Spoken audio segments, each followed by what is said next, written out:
오늘 우리에게 주신 하나님의 말씀은 빌립보서 3장 12절부터 14절의 말씀입니다.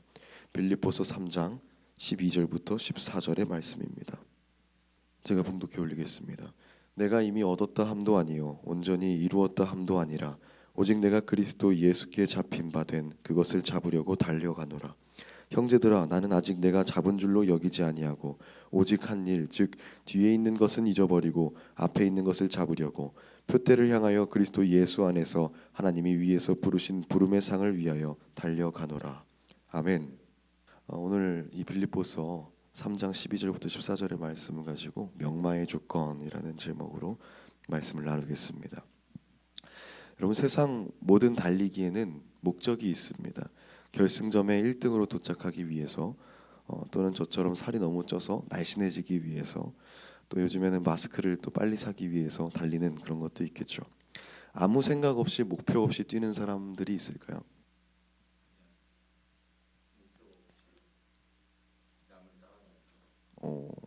생각을 없애기 위해서 뛰는 사람들도 있죠. 역시 생각을 없애려는 그 목적이 있는 달리기입니다. 하나님의 사람이라고 고백하는 우리들의 삶은요, 믿음의 달리기입니다. 이 달리기는 어떨까요? 어떤 목적을 가진 달리기일까요? 그리고 그 달리기가 올바른 목표를 향해 가고 있는지, 또 그 달리기를 누구와 함께 하고 있는지 우리 한번 알아봤으면 좋겠습니다. 오늘 이 시간 바울이 말한 표대를 향해 달리는, 또 그 부름의 상을 위하여 달리는 것이 어떤 것인가를 함께 나누면서 우리의 달리기를 돌아보는 은혜가 함께하기를 소망합니다. 저는 어느 날 인터넷을 하다가요, 한 축구 커뮤니티가 있는데요, 거기서 올라온 동영상을 보게 됐습니다. 메를린이라는 말의 움직임을 담은 영상이었어요. 혹시 아세요? 메를린? 정말 엄청났어요. 후진도 할 수 있고요, 옆으로 사이드 스텝으로 걸을 수도 있고요. 놀라운 건 소를 농락하듯이 이쪽 저쪽으로 움직이는 그 바디 페인팅, 이런 페이크 동작까지 완벽했습니다. 경이로웠어요. 그 축구 커뮤니티에서는 이 메를린의 이 바디 페인팅을 보고 자극을 받아서 동기부여하라고 이렇게 올려놓은 것이었어요. 저는 자극을 받고 이 메를린을 따라하다가 십자인대가 이제 파열됐어요. 메를린 정말 대단한 명마입니다. 우리 이렇게 되게 훌륭한 말을 명마라고 하잖아요. 이름 명자에 말마, 이름 있는 말. 여러분 혹시 아시는 명마 뭐 있으세요? 적토마, 관우의 적토마였죠. 또 초간지에는 항우의 오추마가 있었고요. 나폴레옹의 마렌고, 알렉산더 대왕의 부케팔로스, 이런 시대를 호령한 영웅들에게는 함께하는 명마가 있었습니다. 그런데 이 명마들을 한번 살펴보니까 공통점과 특징이 있었습니다. 명마의 조건이죠. 첫 번째로는요, 그들은 달리는 목적을 알고 있습니다. 여러분, 말은 태어난 지 1시간 만에 자기 힘으로 일어납니다. 혹시 아셨어요? 조금 지나면 걸을 수 있게 되고요, 본능적으로 일어나서 걸으려고 한다고 해요. 그리고 태어난 지 며칠이 채 지나지 않아서 달리기를 시도합니다. 근데 이 망아지들은요, 달리는 것 자체가 목적이에요. 야생마들이 정말 잘 뛰잖아요. 무리지어서 뜁니다. 그런데 이들에게는 달리는 이유가 없대요. 그냥 그 무리의 우두머리가 리더가 뛰면 같이 따라 뛰는 거예요. 그런데 명마들은요, 자신이 어떤 역할을 하고 있는지 그 목적을 알고요, 움직인대요. 아까 투우하던 그 메를린, 사실 투우는 메를린이 하는 게 아니잖아요. 자신의 기수, 즉 주인이 합니다. 메를린은요, 그 기수가 소와 싸워서 이길 수 있게끔 유리하게 움직여주고 있어요. 그냥 움직여주는 게 아니라 아까 말씀드린 것처럼 아주 기술적으로 공교하게 돕고 있습니다.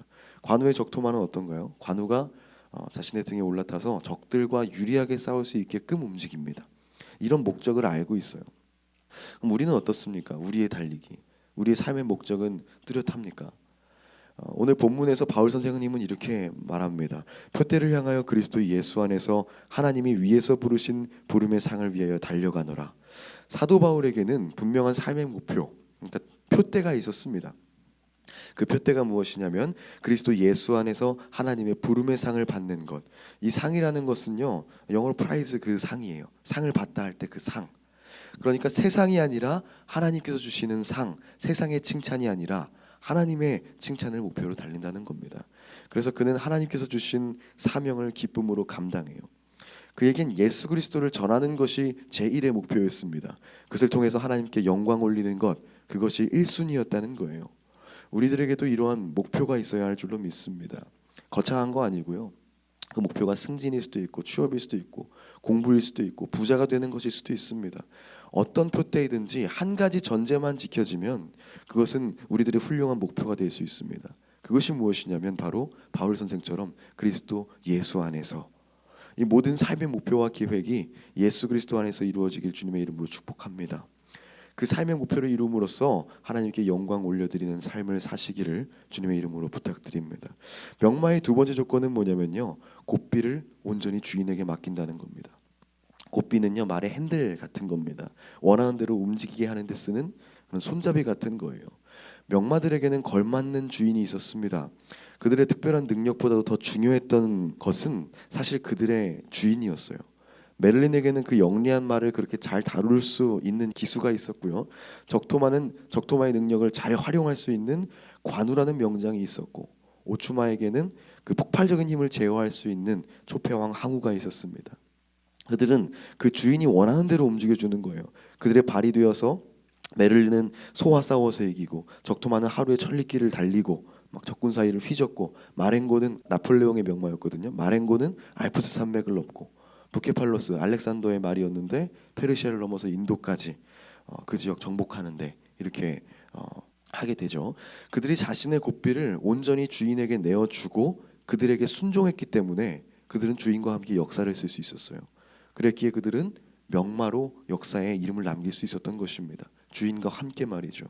그럼 우리는 어떤 이름을 어디에 남길 수 있을까요? 누구의 이름에 속하여 남겨져야 할까요? 하나님 나라의 그 역사 가운데 우리 주인 되시는 예수 그리스도의 이름 안에 우리 한 사람 한 사람 모두의 이름이 새겨지기를 축복합니다. 이것은요, 그 주인에게 고삐를 맡길 때 가능한 일이에요. 여러분, 차를 타고 어딘가를 갑니다. 어딘가를 가야 할 때 가장 빠르고 안전하게 가는 방법이 뭔지 아세요? 내비게이션 아니에요. 아빠 차를 타는 겁니다. 아빠 차를 타는 거예요. 아빠가 운전하는 차를 타면요, 기억나십니까? 우리가 아버지께 운전대를 맡기면요, 우리는 늘 무사히 목적지까지 갈 수 있었어요. 여러분의 삶의 운전대, 여러분의 삶의 고삐를 하나님 아버지께 내어드리기를 축복드립니다. 권면합니다.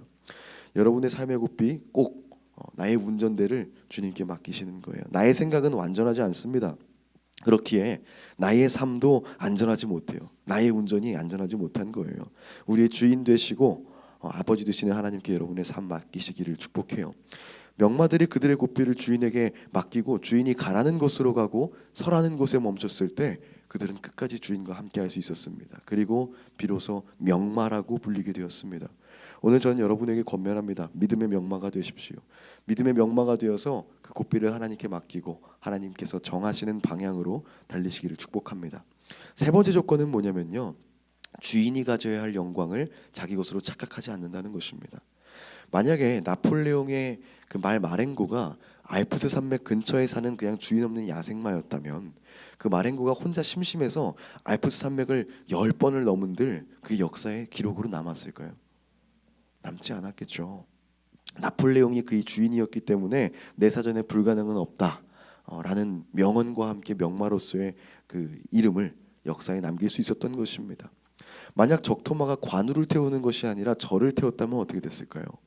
그냥 뭐 망원시장 망리단길 이렇게 마실 가고 그런 말이었다면 아마 이름이 못 남겼을 거예요. 관우라는 명장이 적토마를 탔기 때문에 그는 전쟁터로 나갈 수 있었고요. 광활한 대지를 마음껏 달릴 수도 있었습니다. 그 주인의 영광이 있었기 때문에 적토마도 그러한 삶을 누린 것입니다. 성경의 기록에는 여러 말들이 등장하는데요. 그중 가장 비중 있게 등장하는 말이 누구냐면요, 예수님께서 예루살렘에 입성하실 때 탔던 새끼 나귀입니다. 기억해 보시면은 그 말이 가장 유명하겠죠. 여러분, 당나귀는 말의 한 종류인데 사람을 태우는 용도의 말이 아닙니다. 짐을 나르는 데 쓰는 말이에요. 게다가 어린 나귀였으니까 아마 사람은커녕 아직 짐도 날라본 적이 없었을 거예요. 그런데 예수님께 선택받았고 예수님이 그의 주인이 되셔서 예루살렘에 입성하시는 그 길을 함께 했을 때 그제서야 그는 성경에 기록돼서 흔적을 남깁니다. 여러분 성경을 보면요, 새끼나귀를 타고 예수님께서 예루살렘에 입성하실 때 많은 인파가 모여서 종려나무 가지를 흔들었다고. 저기 있는 그 나무 화초 종려나무입니다. 종려나무 가지를 흔들어서 환영했다고 합니다. 그들은 호산나 호산나를 외쳐요. 호산나는 나를 구원해 주소서 이런 뜻입니다.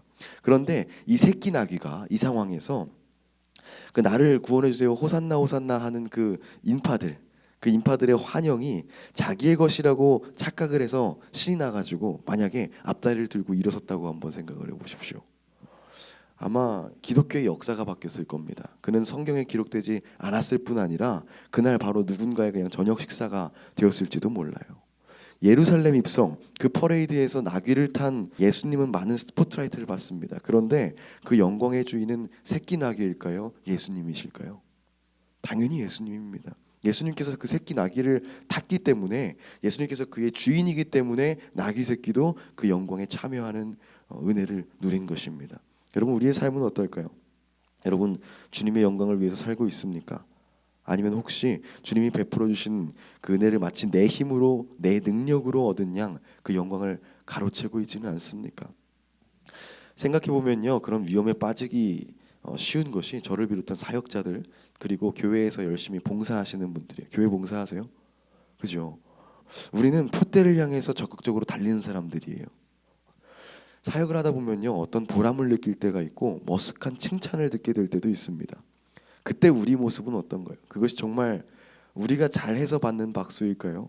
그 박수는 하나님께로 향해져야 하고요, 우리는 그것을 통해 하나님께 영광 올리며 그 은혜에 참여하는 것이거든요. 근데 그것을 우리의 것, 나의 것으로 착각하면 안 됩니다. 우리 그런 것을 쉬운 말로 교만이라고 하죠. 우리가 잘했다는, 또 잘하고 있다는 칭찬을 받을 때 우리가 따라가야 할 것은 교만의 길이 아니라 감사의 길인 줄로 믿습니다. 우리를 각자의 사역, 그 자리 가운데로 세워주시고 사용해 주시는 그 은혜에 감사해야 된다는 거죠. 마지막 명마의 조건인데요, 그 마지막 명마의 조건은 몸값이 엄청나다는 거예요. 메를린의 몸값은 350억이었다고 합니다. 어마어마하죠. 그러면 믿음의 명마가 되고 싶은 우리들의 몸값은 얼마일까요? 얼마의 값을 치러야 우리를 살 수 있을까요? 하나님은요, 우리를 위해서 예수님이라는 세상 가장 존귀한 존재로 그 값을 치르셨습니다. 메를린은 350억이었는데 우리는 그보다 더 큰, 비교할 수 없는 가치를 가졌습니다. 돈으로는 도저히 환산할 수 없는, 세상 어떤 것과도 도저히 바꿀 수 없는 그분의 목숨과 바꾸어져서 값이 치러졌어요. 그런데 우리는 과연 하나님께 있어서 그러한 가치가 있는 존재였을까요? 우리는 메를린처럼 어떤 뛰어난 능력이 없습니다. 우리의 능력을 보시고 우리의 힘을 보시고 예수님으로 값을 치르신 게 아니라는 말이에요. 이것은 전적인 사랑, 전적인 은혜입니다. 우리는 사랑으로 구원의 은혜를 입은 거죠. 그로 인해서 우리는 하나님 나라의 시민으로 그 명부의 이름을 올릴 자격을 얻게 되었고, 하나님의 사람으로서 한해 소망 품고 주를 향해 달릴 수 있게 된 것입니다. 그래서 바울은 빌립보서 3장 12절에 이렇게 말해요. 그리스도 예수께서 나를 사로잡으셨으므로 나는 그것을 붙들려고 쫓아가고 있습니다. 이어서 이야기합니다. 형제자매 여러분, 나는 이것을 아직 붙들었다고 생각하지 않습니다. 내가 하는 일은 단 한 가지입니다. 곧 뒤에 있는 것을 잊어버리고 앞에 있는 것만 바라보고, 그리고 이어져 나오는 이야기가 바로 오늘의 본문입니다. 그리스도 예수 안에서 하나님께서 위로부터 부르신 그 부르심의 상을 받으려 목표를 향하여 달려가고 있습니다. 예수님께서는요, 자신의 목숨과 맞바꿔서 우리에게 사명을 지어주셨어요. 바울이 말했듯 이제 우리는 뒤를 돌아볼 필요가 없습니다.